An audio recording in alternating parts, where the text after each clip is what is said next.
On today's episode, a Tough Mudder update and what is DEKAFIT with Yancy Culp.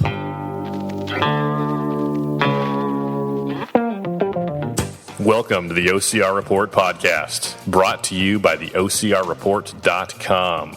We are the only podcast to focus exclusively on the elite sport of obstacle course racing, from Spartan to Tough Mudder to the OCR World Championships, and wherever the elites are racing, we are there. My name is Will Hicks, and this is the OCR Report. Welcome back to the OCR Report. Happy 2020 to you. My name is Will Hicks. Thank you for listening. You can email me at willhicks@gmail.com. You can follow the show on Instagram, Twitter, and Facebook at the OCR Report. You should definitely follow us on Instagram at the OCR Report. Let me give you a quick update on Tough Mudder before we get into our episode. Last time we talked with Joe DeSena, and we asked him, is Spartan Race buying Tough Mudder? And the answer was maybe. Spartan had bought the rights to the bulk of the international franchises or territories of Tough Mudder. Not all of them, but a lot. Enough to make Tough Mudder's life difficult if they wanted to. But turns out they weren't trying to make Tough Mudder's life difficult. They were trying to save Tough Mudder. And let me tell you the story, or what's unfolded in the last couple of weeks. A couple of weeks ago, we thought everything was fine with Tough Mudder. Hey, what a great 2019, good World Toughest. See you guys in Dallas next year. Then the stuff comes out about Tough Mudder, maybe buying rights to the international stuff, maybe buying the US. And then it comes out that Tough Mudder is this close to closing. Some of this we have sources for, and we can quote. Matt Davis has been doing a lot of work tracking people down and getting some people on the record and some people not. I've been talking with some people. Most people don't want to put their name to anything yet, but I feel comfortable sharing the information. And as far as I know, everything's, when two or three people confirm the same thing, you feel pretty confident it's true, even if they don't feel comfortable saying, hey, yeah, you can put my name on that. But because of the deal that was made a few years ago with Active, they needed money after 2018, and Active loaned them a bunch of money, and Active basically saved them in 2018, after 2018. And the financing or the debt payments, they were not going to be able to continue. And so they were close to closing. And that's what brought about the negotiations with Spartan to buy Tough Mudder. Basically, Spartan was going to save Tough Mudder. They're going to buy it, run it. Kyle was going to run. He was going to be the president of the Tough Mudder division under Spartan Race. And like Joe said on our interview last week, Kyle's going to run it and do it just like they've been doing it. So they were talking, and they got a deal done. Spartan was going to buy Tough Mudder, the whole thing, U.S. International. Kyle would be the president and continue to run it. And they got a deal. Joe DeSena, the president of Spartan Race, agreed to the deal. Kyle McLaughlin, president of Tough Mudder, agreed to the deal. Active.com signed off on the deal as a large, interested party. It was going to happen. Then Will Dean and Guy Livingston, the co-founders of Tough Mudder, and again, this is all secondhand information I have. In fact, I think Matt's written about this. Guy and Will said, great, that's great. You guys got a deal done. Awesome. Here's the thing. We're just going to need a lot of money for us to sign off on the deal. And I've heard different numbers as to how much money they want.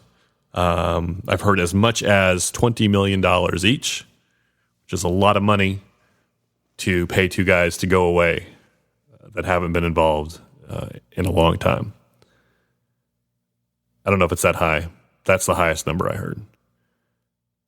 So without their sign off, without their approval or authorization legally, Tough Mudder cannot be sold to Spartan. Spartan cannot save Tough Mudder. So as it stands right now, as we're talking on January 8th, the Tough Mudder offices are closed. Ticket sales are turned off. Interestingly, you can still buy gear, Tough Mudder gear, through the website. And I'm not crazy about the idea of putting more money in the pocket of somebody who's not interested in me or doesn't care about, the things I care about, the community, the Tough Mudder experience, all that. I'm not. But this might be your last chance to buy, that hat or that t-shirt. I bought a t-shirt from the event t-shirts they have at the end of each race. It says Tough Mudder Whistler, Tough Mudder NorCal. I bought a t-shirt from Tough Mudder SoCal, which is the last Tough Mudder I did. It's actually the one I hurt my arm at the event. As I was walking toward the medical tent after I got hurt, I saw the gear tent over there, kind of set up across from the medical tent.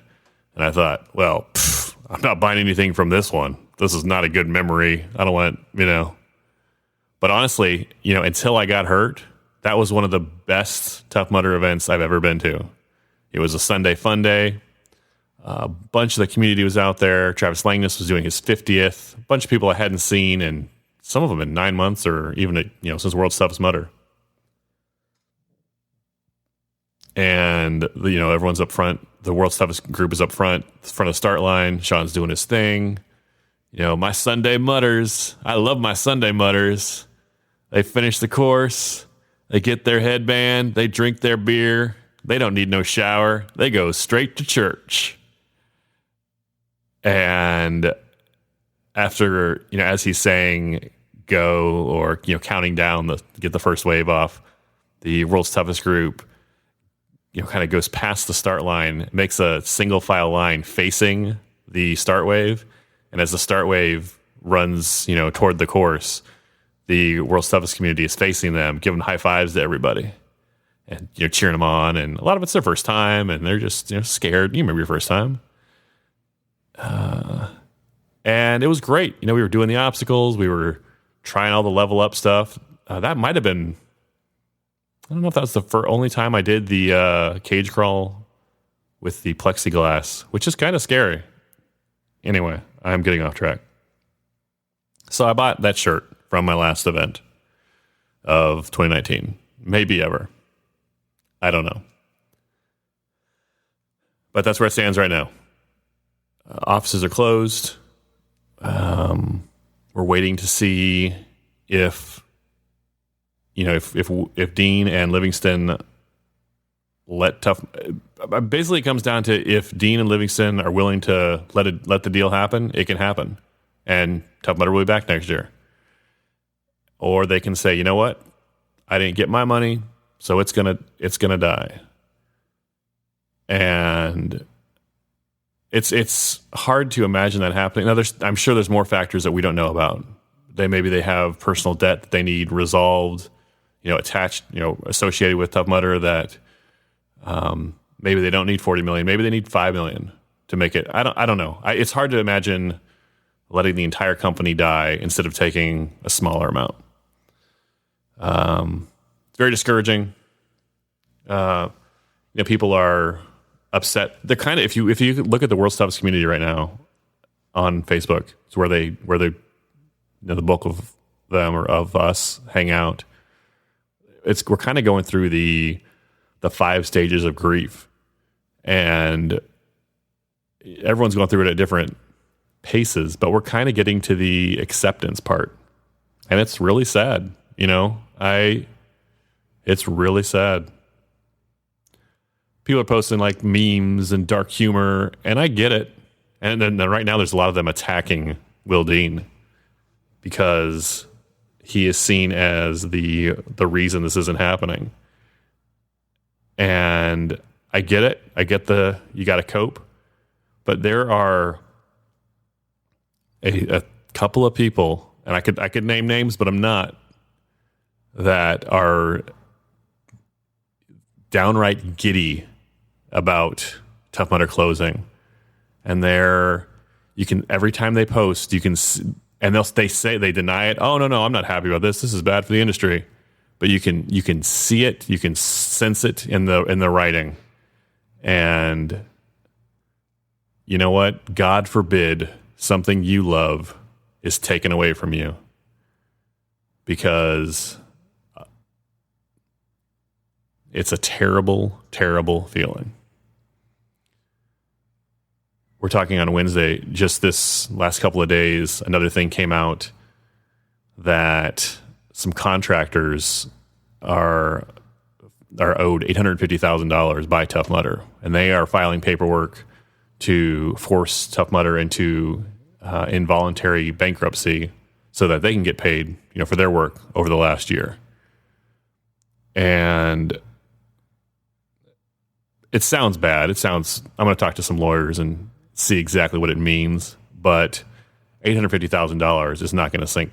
That's not going to, Tough Mudder is not going to go away over $850,000. There's more to it. If all it took was $850,000 to save Tough Mudder right now, then you, me, and Carlo Piscatello would go round up some buddies and we'd come up with the money. Like, we'd start a GoFundMe and we'd call, who we need to call. We could take care of that, right? $800,000 is a lot of money, but it's not $40 million. So that's getting headlines right now, but $850,000 is not going to matter one way or the other. If the deal happens between Spartan and Tough Mudder, that money will be taken care of. Those guys will get paid. But that's where we stand. That's what I know. You know what I know. And when I know more, we'll have it on the OCR Report Instagram. We'll talk about it on the podcast. We'll interview somebody about it. But that's where we stand. If you have any questions, shoot me an email, willhicks@gmail.com. I'll answer what I can. Find us on Instagram, and we can talk about it. Today on the show, Yancy Culp. Yancy is one of our most popular guests. He is when they write the history books about OCR someday, and, Joe DeSena is maybe the George Washington of OCR, or maybe that's Mr. Mouse. I don't know. Will Dean will probably have a villain role. I don't know. I'm trying to think of a good founding father villain. Benedict Arnold comes to mind during the Revolutionary War, who gave up one of the forts during the war. Him and his wife gave up the fort. The U.S. military came looking for Benedict Arnold. His wife was in on it, but his wife pretended like she was crazy, and so they let her go. And then they snuck off to England. Huh.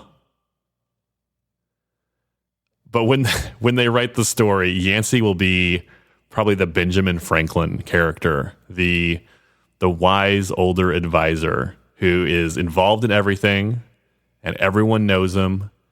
And Benjamin Franklin was an inventor too. Yancy's got his pillow. We don't really talk about it in this conversation, but I'm gonna get me one of those pillows, Yancy. Anyway, Yancy has been working with Joe DeSena and Spartan, developing the DEKAFIT program. DEKAFIT is launching this year, rolling out nationwide soon. So we talk all about DEKAFIT, answer your questions. If you have any questions about DEKAFIT, hit up Yancy on Instagram. Yancy gives his cell phone number toward the end of the conversation, like his personal cell phone. I was like, what are you doing, man? And he's like, I want to talk to people. Man. And Yancy's a much bigger deal than I'll ever be, right? I don't give out my cell phone number. There's weirdos listening. Anyway, it's time to talk with Yancy Culp. Let's go to the phones. Yancy Culp, welcome back to the show.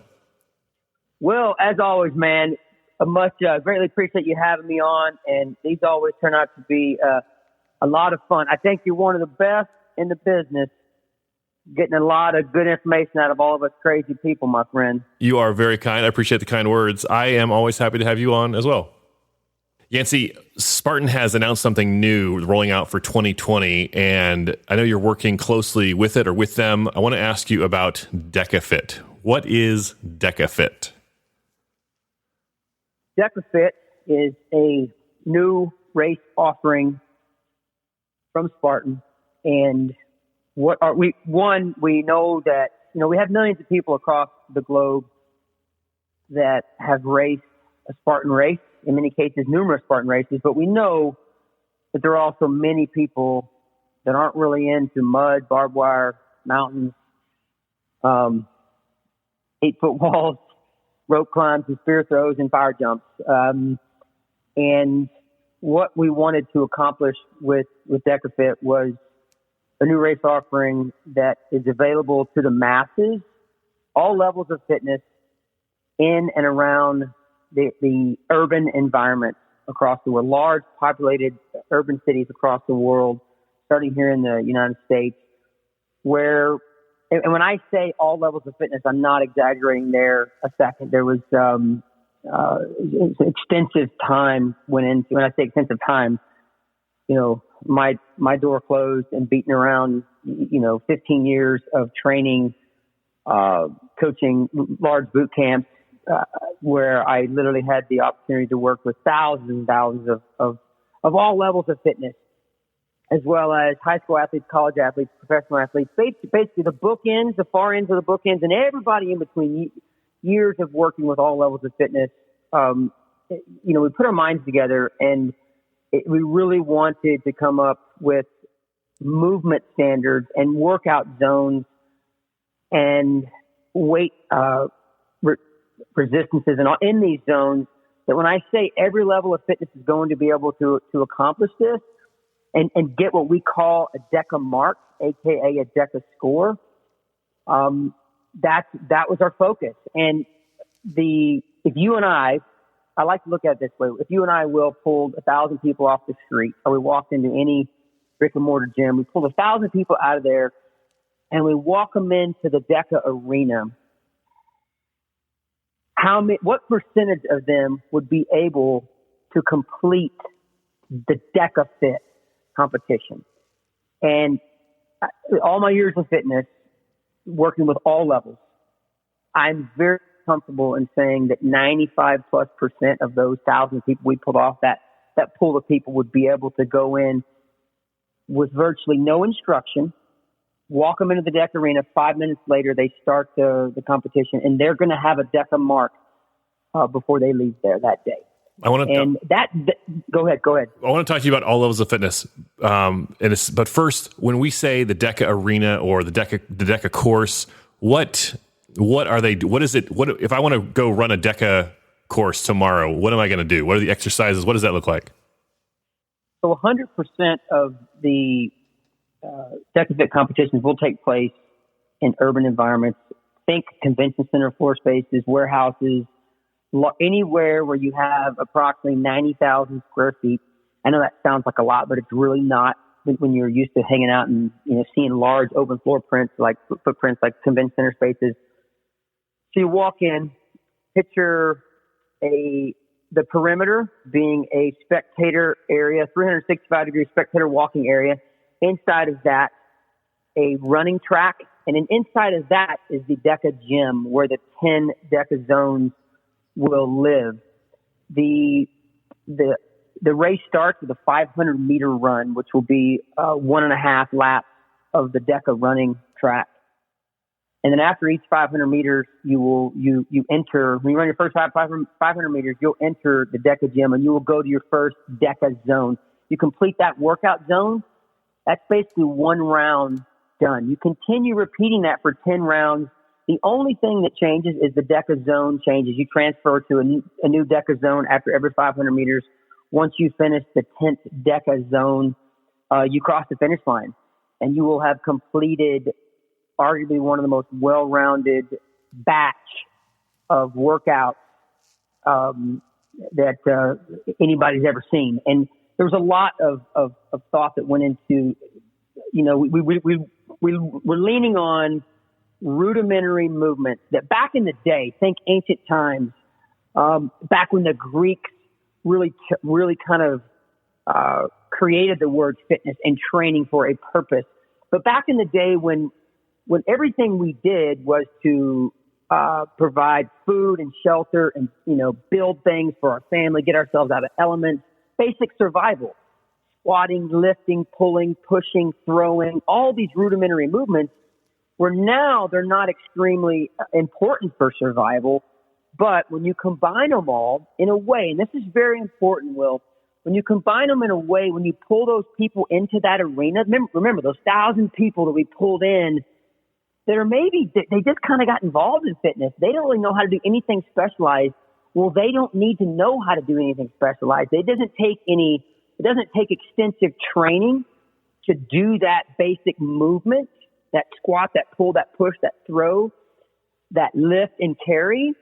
It takes, but after you get your first DEKA mark and then you go back to basic training, you come back in 6 months a year, you will improve that mark. So anyway, go ahead, buddy. So the total course will be 10 workout stations and 10 laps of the 500. So basically all in all, it'll be a 5K worth of running, 3.1 miles. Correct. What are a few examples of the workout zones? You mentioned pushing and pulling and throwing. Yeah. So the very first workout zone is a basic weighted squat. You've probably seen our Spartan Rams that we introduced this year in the stadium races. It's an indestructible, 100% recycled strength training and body maintenance tool. There will be 3 different weights of Spartan Rams in the Ram squat zone. And various stations that have a rep count like the Spartan Ram, the squat. We're doing sub zones. Some of you've seen it at CrossFit. You've seen CrossFit use it. You saw them use it last year at TMX. Basically, that first zone, for example, weighted squats, you had 30 reps. So you go in the first sub zone, you complete 5 reps, then you carry your weight forward to sub zone 2. You complete 5 more reps, and you go to sub zone 3. Once you've hit 5 reps in each sub zone, you re-rack your RAM, and you head back out on your next 500 meter run. DEKA Zone 2 is a 500 meter row, 500 meter run. DEKA Zone 3, you have box jump overs times 20. We have a 24-inch box. And some zones, and a lot of thought went into this as well. Think out in the wild. We talked about the ancient times. I mean, it didn't matter what your gender was. Certain obstacles per se, like climbing up and over something, there was no, hey, male or female, let's go with a shorter this or a higher that. So like the box jumps, for example, everybody's getting 24 inches. Certain things where there's weight, we have weight standards, where the elite men will be lifting heavier than elite females. Open men will be lifting more than open women. But things like box jumps, we went with 24 inches for everybody. So we talked about box jumps, 20 consecutive box jumps. Elites will have to jump off of both feet. Box jump overs, because what happens there, it eliminates most judging. You don't have to look for hip extension. You just have to get your butt off of the ground onto the box and then get your butt off the other side of the box. Open category people will be able to step up on the box, or in some cases, you may have an older person in there that can't step or jump.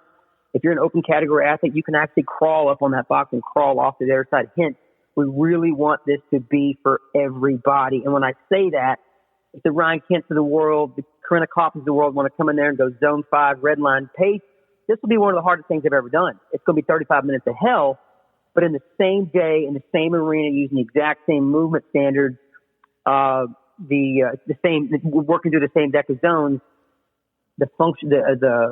all levels of fitness will be able to also get their DEKA mark right next to Ryan Kents and the Corinna Coppins of the world and other badass athletes out there. If you want, I can quickly go down through all 10 zones. Yeah, sure. Hit me with the rest of them, just kind of bullet points for the last 5, 6. Yeah, seated med ball throws. It's you're going to be seated with the feet locked in. You're going to be throwing a 20, a 14, or a 10-pound medicine ball up into a target. Ski erg times 500 meters. Nothing crazy new there. Farmer's carry, 100 meters farmer carry.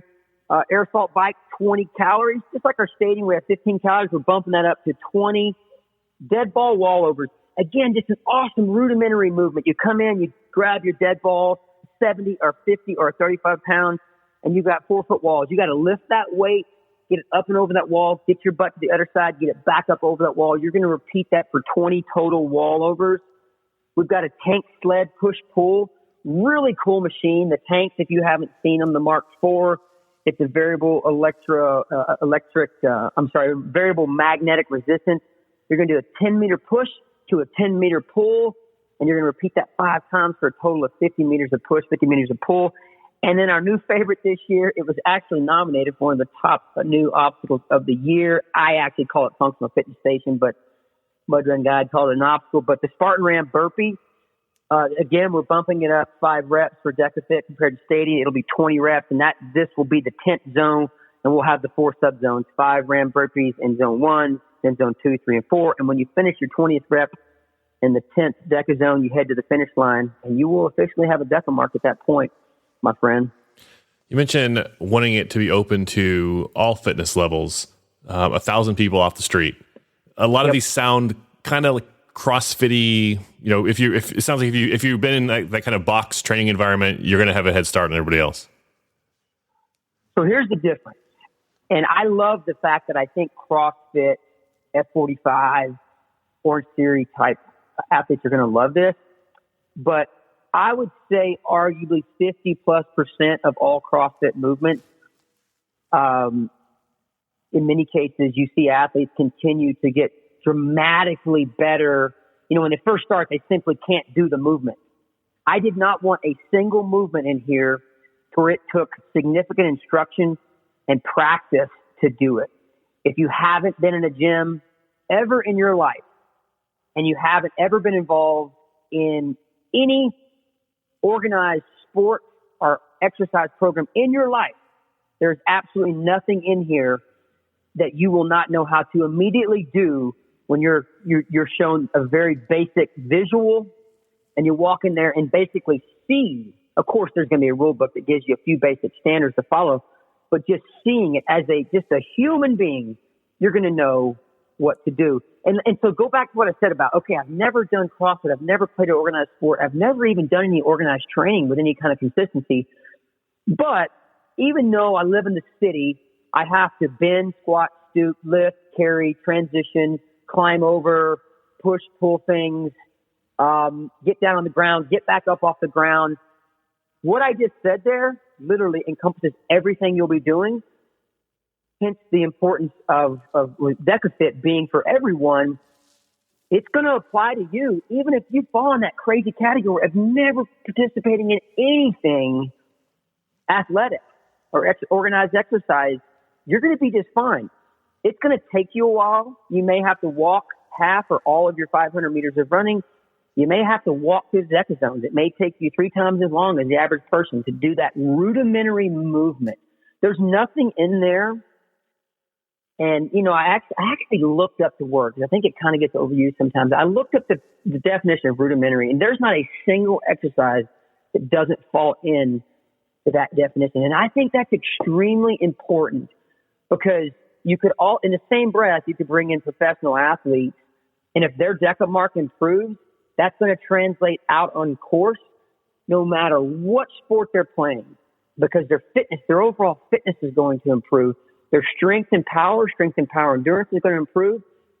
Their speed, accuracy, coordination, balance, aerobic conditioning is all going to improve. So it doesn't matter if you could be a professional athlete, I don't care what sport you're playing, your DEKA mark improves, it's going to translate out on the course or court. If you've never been involved in fitness, and this is your guiding light to getting yourself to a better version of yourself, as your DEKA mark improves, you're going to be on that freaking rock star shot to the moon, my friend. You mentioned the DEKA mark. You get a DEKA mark when you finish the course. What is a DEKA mark? I like to say AKA score. A lot of people aren't going to really relate to the word mark yet, but your score, what your time is. Extremely basic scoring. when you cross that finish line, Will Hicks, let's say you're first, you go 49 minutes and 17 seconds. That is your DEKA mark. And you're going to be able to compare that across the country and eventually the world to everybody else who's ever got a DEKA mark. And we're going to go with we're looking at going with a 7-tiered ranking system: platinum, gold, silver, bronze, AAA, AA, and A. And after a short period of time, you're gonna fall in one of those categories. And some people will have a score that's it's rather slow right now, and they may not make one of those categories. But long story short, you're going to be able to compare yourself mainly to yourself. And when you go work out, you go back to your personal trainer, your group, your program, your F45 gym, your Orange Theory CrossFit, whatever you're doing, or back to Spartan racing, and you continue training hard in your gym environment, you're keeping everybody motivated. You come back 6 months later and you go again, and now Will Hicks runs a 43-minute DEKAFIT, and so he's improved 4 minutes and 17 seconds. So the work you're doing outside the DEKA arena is translating to basic functional fitness. So when I go, go ahead.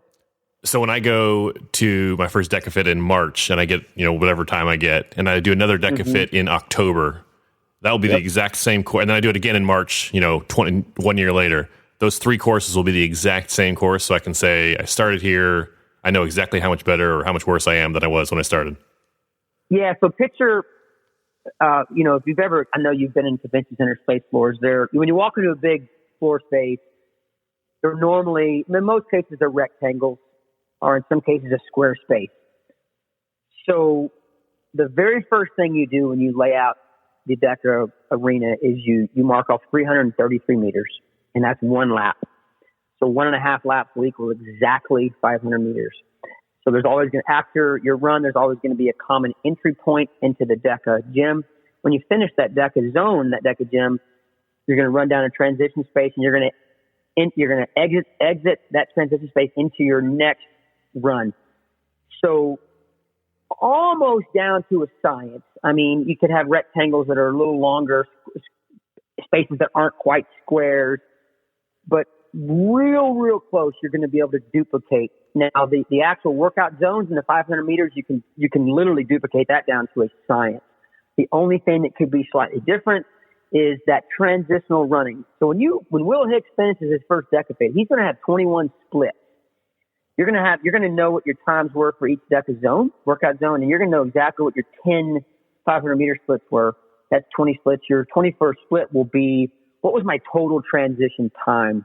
Now that's one area that could be slightly different, but for the most part, it's going to be extremely symmetrical when you have a nice space that's as big or even bigger than you need. It gives you a lot of freedom to really get extremely close to duplicating it down to a science.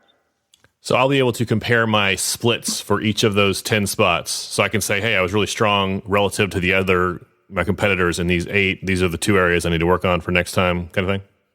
That's correct. Yeah, you're going to know that, and one of the key points here is you ought to create a fitness event, a testing environment for the masses, all levels of fitness. You don't want, we love the fact that we're putting a lot of wind behind the sails and underneath the wings of all these wonderful people out there helping change the fitness culture. I talked about the CrossFit, the F45, the Orange Theory, the Spartans, the Tough Mudders, anything out there, every personal trainer, group fitness instructor, they're doing great work helping change the fitness culture. We're providing them an opportunity. It's never happened before, where literally 95+% of the masses who come in and get a test. We're providing that, but in classic Yancy fashion, I completely freaking forgot what you asked me, Will. Hit me with it again, my friend. Talking about splits, comparing them, my splits to everybody else, and then these are the areas I need to work on for next time. I know the rabbit hole I was going down. So to create a functional fitness testing environment for all levels of fitness, you need things that you don't want everybody to have to go somewhere to train for these. We're talking about lifting, squatting, pushing, pulling, basic things where, I want you, if you're on a tight budget and your backyard or your living room is your gym and all you have is a pair of running shoes, I want you to be able to train to improve your DEKA mark. And that's exactly what we did. We don't want people to have to go out and have it. You don't have to have a gym membership. It's going to benefit you, but you don't have to have it. You just need a pair of running shoes. And really and truly, you don't, gosh dang, you don't even have to have that. You're going to have to cover 5K distance, but heck, if you're out there cycling, if you're out there doing anything to improve your aerobic conditioning, you're going to benefit. So long story short, we just really want this to be for everybody. Joe and I just got off the phone, and that guy, you gotta, once you get to know Joe, he has a freaking relentless drive to help improve the fitness culture. And he's like, he's an epic motivator. We just got off the phone talking about, gosh dang, I lost my train of thought, but, it'll come back. I had a good point. I lost it because I'm so freaking motivated. But anyway, keep shooting things at me, and I'll think about what I wanted to say. There was a trend for several years with Spartan and Tough Mudder of everything going longer and harder and just distance-wise, and the longer the better. And then it kind of came back the other way with TMX and then with the Stadium Series. What do you think about this is obviously on one of the shorter races in the kind of OCR family or kind of OCR adjacent family. What do you think about distances? So again, right in line with us, we kind of wanted to paint a no excuses situation for everybody.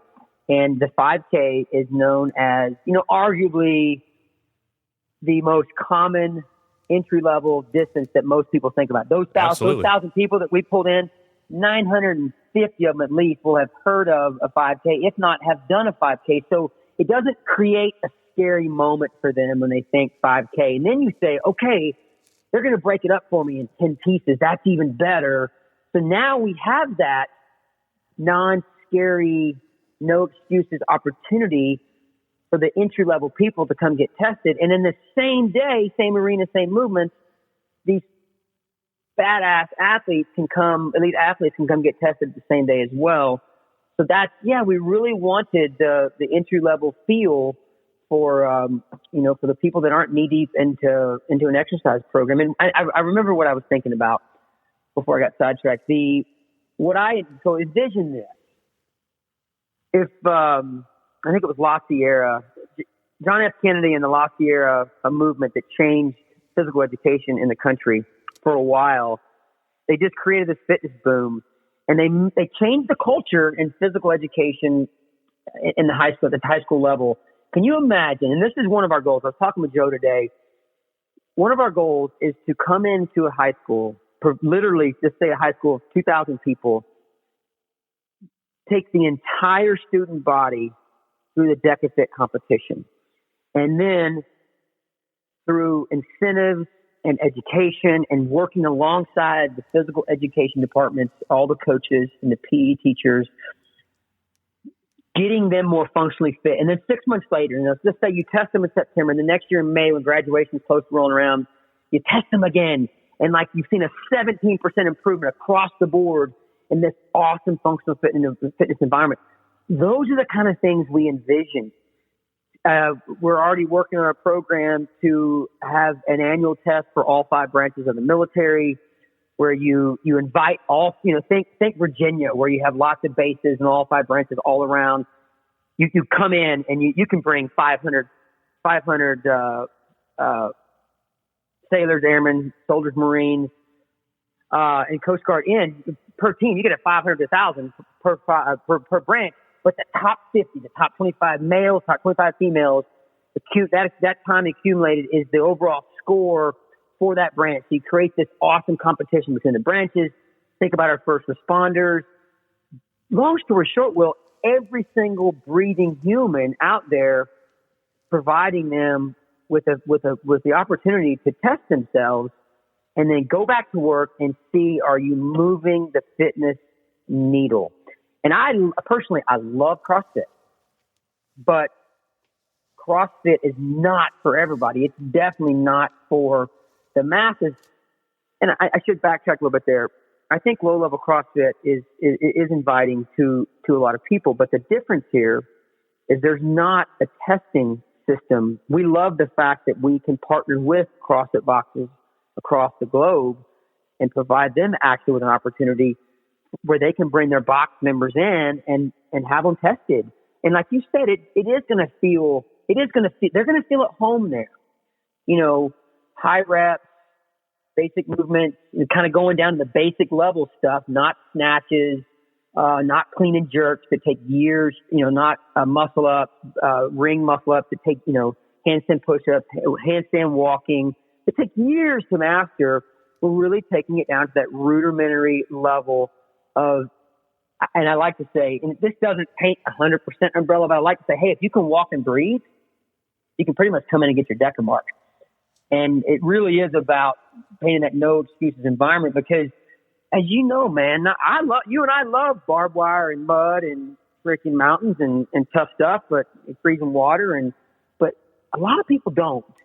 And for some, you know, those 1,000 people, 200 of them might say, oh, wow, what's next? Look at this. I'm going to go do a Spartan. I'm going to advance. I'm going to go check out that outdoor stuff. But another thing is the radical convenience and the fact that it doesn't matter where we put these on. It's going to be 70 degrees. There's no rain. There's no wind. There's no snow. There's no excuses. Sounds like you're going to do them all in San Diego. Well, again, they're convention center spaces, so we're going to be in Denver, Colorado in March, and we know Denver in March can be pretty freaking cold, but it's going to be 70 degrees in there, and there won't be any snow or wind or rain.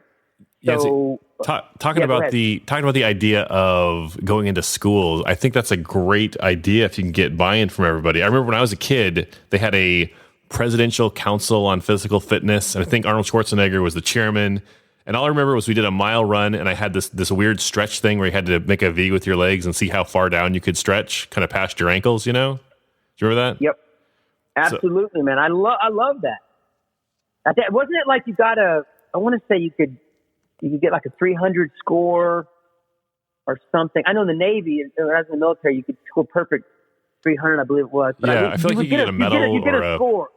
You get a medal. I remember that. And Arnold was our face. He was our big ambassador. I'm not sure if you got a certificate or a free pizza, or that might be Book It. I'm mixing up, but do you remember? I mean, it sounds like you felt the same way I did about that. That got me pumped up. That got me excited. I know not everybody, but in time, the culture can be changed. Over the last couple of years, I had a great opportunity to do a lot of work with our military, and the fitness culture across from A to Z. You know, we here's the thing: we look at things like OCR, Spartan, CrossFit, these type of movements, and now you see F45s and Orange Theories. You got these amazing movements helping change the fitness culture. But what's happened here, and tell me if you agree, I think today, almost 2020, the bookends are wider. There's been so much improvement because of these awesome fitness movements that the one bookend is like, oh man, it's over here. But the other bookend's been pushed farther away. The bookends used to be a lot closer. The gap between very fit and unfit was much closer back in the day, back in those ancient times we talked about. And even 50 to 100 years ago, for various reasons, it'd be a whole nother podcast, those gaps have widened. So it's almost like high five to the fitness movements out there that are helping change culture. The Spartans, the Tough Mudders, the CrossFitters, all the group fitness, all the brick and mortar gyms out there, the amazing personal trainers and the group fitness coaches that are freaking absolute badass motivators that are helping change. Really and truly, we're just giving them an amazing opportunity to test their people. And, you know, it kind of boils down to, is what you're doing helping move the needle? And Joe knows, you know, he's ridiculously passionate. It's not just, he just doesn't throw it out there, you know, in a half-ass manner just to speak. When he says he wants to pull 100 million people off the couch, that's exactly what he wants to do. And he knows this puts us, when we can open up an event and like, for example, March 21st, as the registration is open, downtown Denver, and 2 million, 3 million, 4 million people are a walk, a bike ride, or a short Uber ride from that venue, that's a game changer. Spartan offers a race in Fort Carson and Breckenridge. Well, same 2 million people have to decide if I'm going to drive, 2 or 3 hours, or, this is, and then when you go to Dallas, you go to Houston, you go to Chicago, you go to Los Angeles, you go to New York. Again, the level of convenience for however many millions of people that are a walk ride or a short Uber ride from that location. And again, paint the picture of the no excuses, fitness test, no wind, no rain, no snow, no hot, no cold. Now it's all like, wait a second. What's my excuse? I don't have one. So we're giving those, that group fitness instructor now has another offering for his or her boot camp. The 30 people that come to their class every day. Now he can say, I'm doing good work, and what I'm putting them through basically will translate to DEKAFIT. There's nothing crazy complicated about this. Let's get their ass in there. I'm going to get them tested. I'm going to keep working them out. In 6 months, we're going to go improve the DEKA mark. Yancy, you mentioned in numbers, talking about 100 million people, population in Denver. What is it? Yep. What does it look like the day of DEKAFIT? How many people can go through in a day? What do the elite waves look like? What are the open waves? How many people am I running against at one time? Okay, I'll paint you a quick picture here. So you walk into the convention center, you come to registration. At 8 a.m., the very first open wave goes out. 20 people, approximately 20 people, every 3 minutes. Depending on how many people have signed up, you can easily shift from a 3 to 4 to 5 minute and dramatically change the feel. Maybe you have 2,000 signed up or 3,000 plus signed up. So if you're around that 2,000 to 3,000 range, you're looking to push out 20 people every 3 minutes, and you do that. Men and women together, separate genders. How does that work? Totally together. Open category. Obviously, just like Spartan, Tough Mudder, whatever, you're going to see 95+% are going to be open waivers, and then you're going to have, in our case, age groupers will compete in open, and then you're going to have 5-10%, probably 5% or less going to be competing elite. So 8 a.m. it starts. Every 3 minutes, a wave of 20 goes out. So 8:03, another 20, 8:06, 8:09, so forth and so on. At 11:30, you cut off the open wave, and you give a gap of time to let a large percentage of that course to clear. And then you have the halftime rock show, man, where the elites go.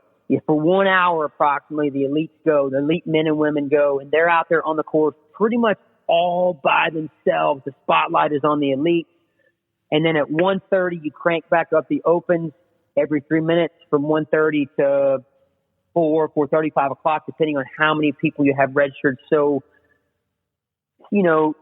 pushing 3,000 plus through in the environment, that the way it's set up, 3,000 to 4,000 is definitely doable. And another thing we haven't touched upon is it's going to be ridiculously spectator friendly. So when you put like a 6 to 8 foot wide walking zone, 360 degrees around the entire DEKA arena, and then you have little pockets, depending on how, it takes basically 90,000 square foot to put it on, kind of minimum.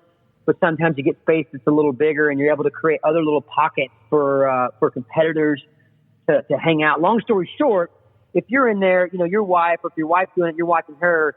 We're literally creating an environment that encourages you to go out and log 5,000-10,000 steps on your Garmin tracker as a spectator, because you're able to loop around every zone he or she's in. You get to be real close to watching. I mean, you're going to be no more than, say, 10 meters, 10, 15 meters from that spectator that you're wanting to watch in every single zone that they're in. So you get to watch every single rep that they do.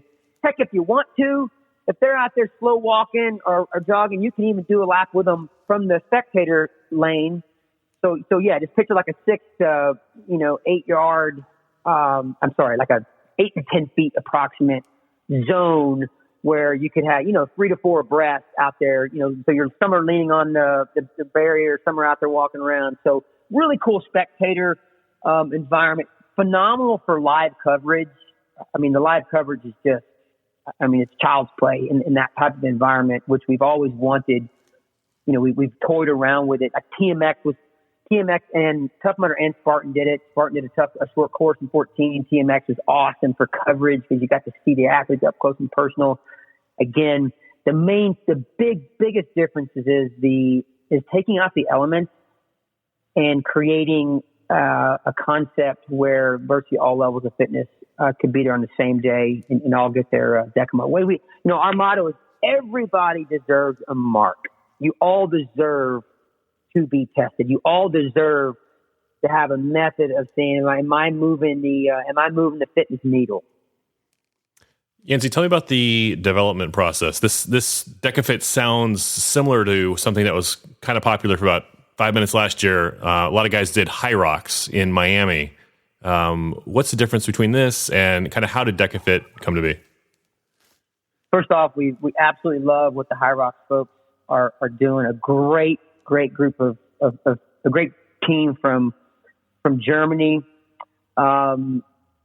Full transparency, there was Joe and I were collaborating with the Hyrox team, and there was without going into great detail, there was some collaboration there. Hyrox decided to go a different route. They recently signed with Ironman. And the moment, for several months, there was some real strong collaboration, again, without going into great detail. And once they decided to go their own route, we decided that we were going to crank up DEKAFIT. And that wasn't, again, once you get to know Joe, he's somewhat addicting. You love being around him. It's hard to say no to him. And we started just collaborating back and forth, talking around ideas, and with several key differences in the offering that we wanted to provide. And when we say with DEKAFIT, and I know I hate to pound the drum again, but when we say it's for all levels of fitness, again, I love what Hyrox is doing. But when you look at Hyrox, there just are some of the zones. Let's go back to the group of 1,000 people. There's going to be a large percentage of that group that will simply not be able to finish the Hyrox competition. And so we wanted to maintain the ability for the elite athletes to turn themselves inside out and have a phenomenal test, but keeping massive focus on can we almost get to the point someday where 100%, 95+% right out of the gate when they walk in that DEKA arena, nail body nervous, they have no fitness almost in their life at all. I guarantee you 95% of them will be able to get their DEKA mark. You will hardly ever, if ever, see somebody not finish that course with the way we designed it. So that was extremely, extremely important to us with the creation of DEKAFIT, aka the decathlon for all levels of fitness. And you got to give a lot of credit to the Greeks, man. They were the very first. There's so much talk about the Greeks in history, and they were the very first. They changed the game. They completely changed the game. Like, wait a second, let's organize this. Let's train. We realize there's these things we have to do for survival and building and whatnot. If we train the mind and body, what they called arete, to create excellence, then the word compete comes from two Latin terms, com, C-O-M, which means come together, and petere, P-E-T-E-R-E, which means seek and strive. And in their words, come together, seek and strive for arete, which means excellent. And we're working that into our ethos. We're literally inviting the masses, all levels of fitness, to come together with us and seek and strive for excellence. And then go back and train, and you come back and you're going to be better.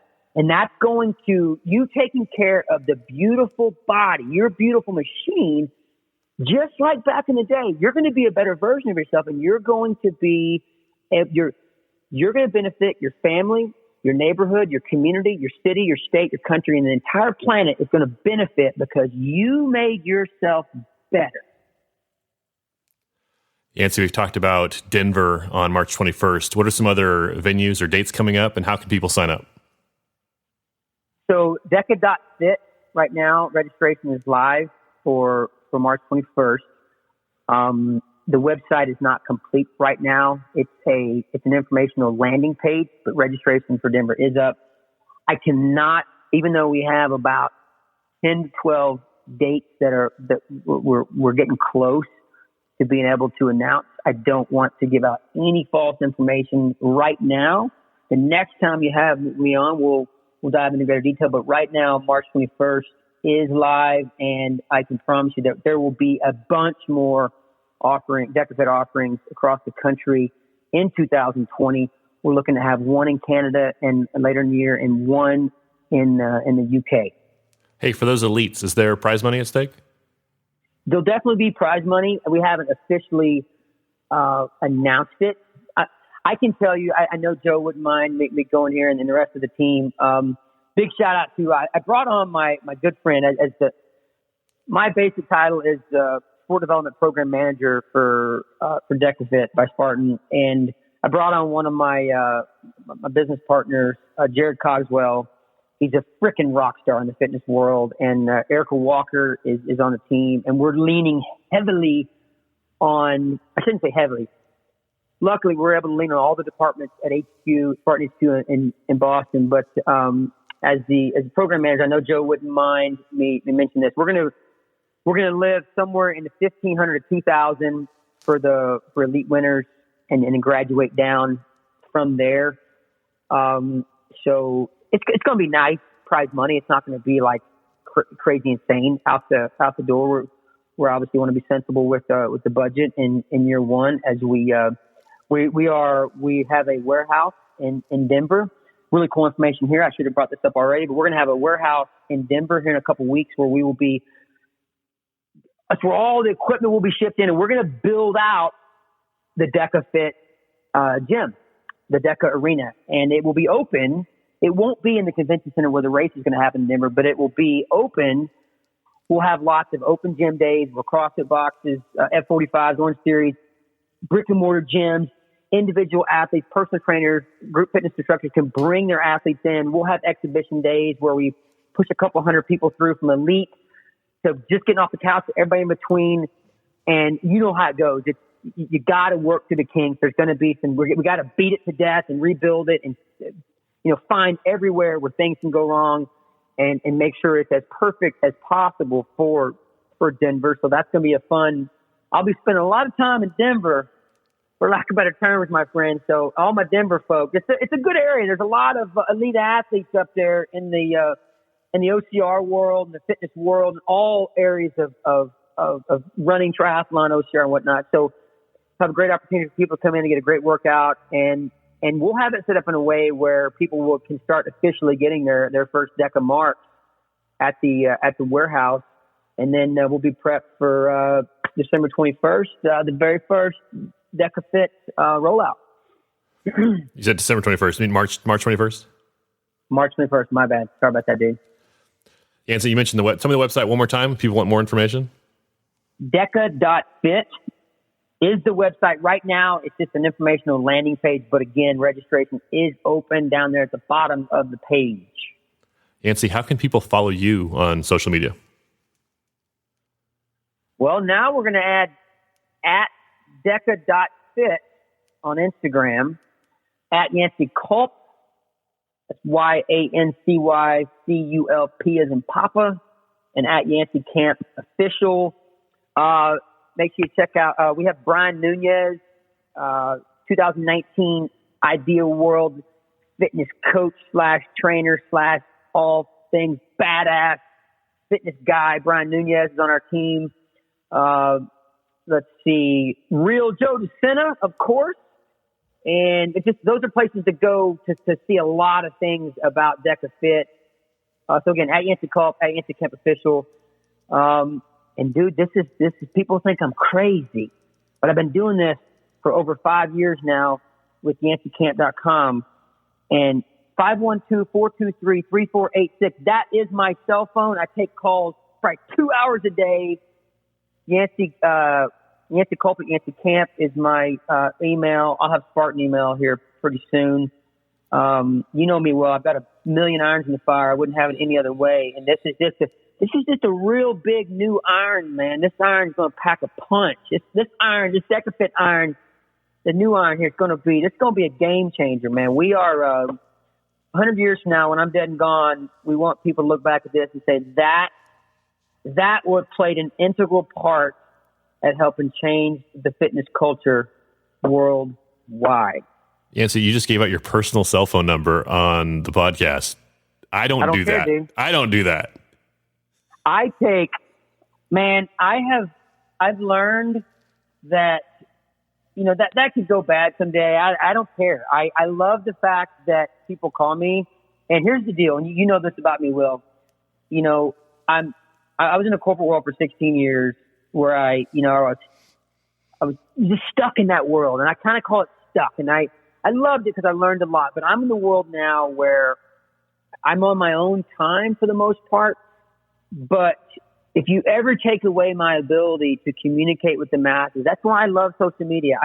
2 to 3 hours a day, I answer Instagram private messages at Yancy Culp, Yancy Camp Official, or on Facebook, Yancy Camp, through my email, through my the phone number that I just gave out. Every now and then, it's like Joe's great at it. It's like if you can't take care of something in 1 or 2 private messages or 1 or 2 emails, it needs to be a phone call. If you walk into Joe DeSena's office right now, he's got the Spartan core principles. One of them is if you can't handle it in 2 messages, it needs to be a phone call. And there's so much value.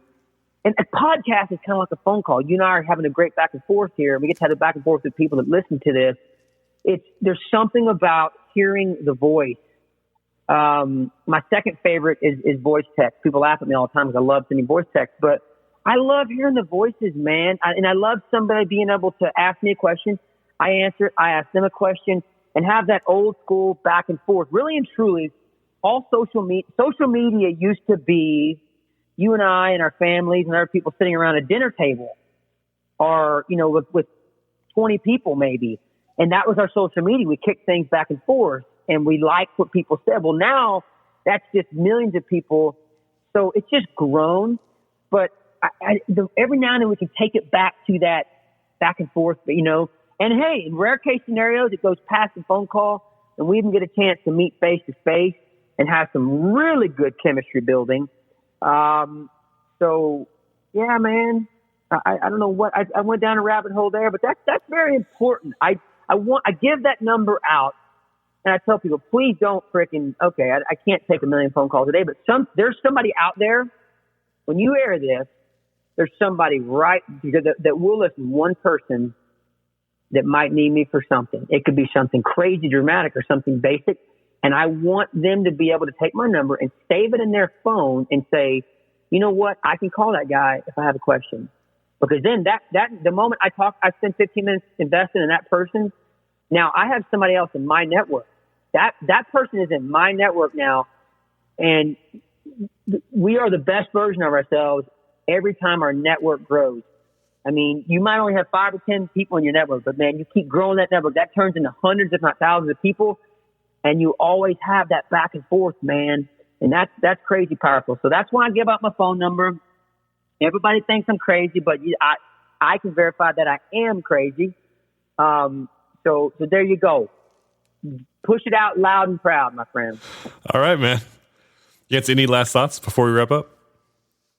Well, Will, I think your deck of marks going to come in. You're going to land in the 45, 48-minute range your first time through. I'd have to start early because I don't want to be like bleeding over into the elites where they're like lapping me as I'm trying to finish. Well, we're going to give you we're going to have like a 40, like 45 to probably an hour break after that, at 11:30. So you'll have even if you go out 11:30, there'll be a little pressure on you. That'll be good for you, Will. You'll be like, I got to get this done in an hour, so I'm not the last guy off the course. But you're going to come in around 45 to 40. I'm already getting geeked out about guessing people's deck of scores, deck of marks, and you'll go back to the drawing board and you'll get better. You'll come back and you'll be sub 42, sub 40 maybe, and it will translate out on course, my friend. And the really cool thing about this, I'll end on this. What's going to be unique is there's nothing that's so crazy heavy or, that thing that takes tons of time to practice. So you're going to see, let's think of some good examples. Let's take a Ryan Woods or an Aaron Newell or an Ian Hosek or anybody that has good strength to weight ratio that are good runners, and Nicole Miracles, heck, the Lindsay and Ryan, all the classic good OCR athletes, they're going to, like Hyrox, for example, is you're seeing the athletes that are much bigger and much stronger do very well. And I freaking love that. Again, mad props, fist bumps to all the Hyrox team. I love everybody over there. They're a bunch of rock stars, but you're going to see, how in the OCR world, like a Spartan race, you see, Hunter McIntyre at 210 and Cody Moat at 150 go out and they finish like neck and neck in certain races. It's like there's not that much variance. Same thing here. As long as you have good strength to weight ratio. Now, if you're that 125 pound marathoner or that 105 pound marathoner or that 5K athlete that doesn't like the gym at all, you're going to get tossed around a little bit. You're going to be able to handle all the weight. This is going to take you a while. You're not going to be relevant at the elite level. But all these people we see in certain areas that are really good runners, and again, I'm talking elite. I don't want to scare the open categories, but they're also a pretty good strength to weight ratio. Hobie Call in his prime, even probably Hobie Call right now, will be scary good at a DEKAFIT. So would Hunter, so would Isaiah, so would Ryan, all the bigger guys. They're all going to be the Clint Coffins. They're all going to be relevant. The ones that do really well at stadiums and Hyroxes and this type of stuff and CrossFit. They're going to be good as well, but you're going to see a huge variance of elite athletes, the badass college track athlete that loves the gym. They're going to come in and be relevant right out of the gate. And same with the open category athlete. We're going to do the classic 10 age groups, that 5-year age groups, 14, 17, 18, 24, and then 5-year after that. We're going to have some really cool team concepts. 5 groups of male, female, and mixed for the open. Your best 5 scores. You can bring 100 people from your brick and mortar gym, but the top 5 will equal your score.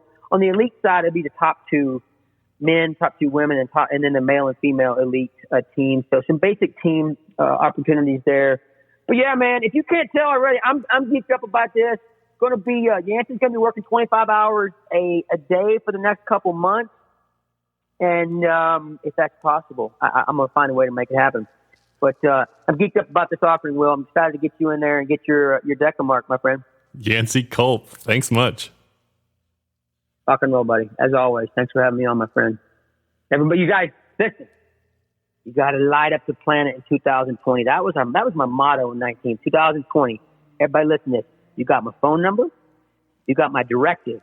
You're going to light up the planet in 2020. You're going to get your butt in. You're going to get a DEKA mark. And then we're going to go back to the drawing board. We're going to keep working. It's going to translate. You're going to come back and you're going to get a better score. It's a great day to be alive.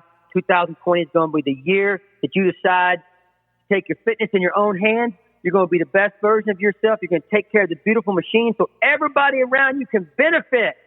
Much love, Will. Thanks for having me on, my friend. Special thanks to Yancy Culp for appearing in this episode. Well done, Yancy. Come back anytime. For more on the Tough Mudder saga as it unfolds, listen to the other OCR Report podcasts. World's Toughest Podcast, Overcome to Run, Obscuring Adventures, and OCR Talk. Very excited to have OCR Talk join the family. Leave us a review on Apple Podcasts. I will talk with you soon. Go spend time with someone you love.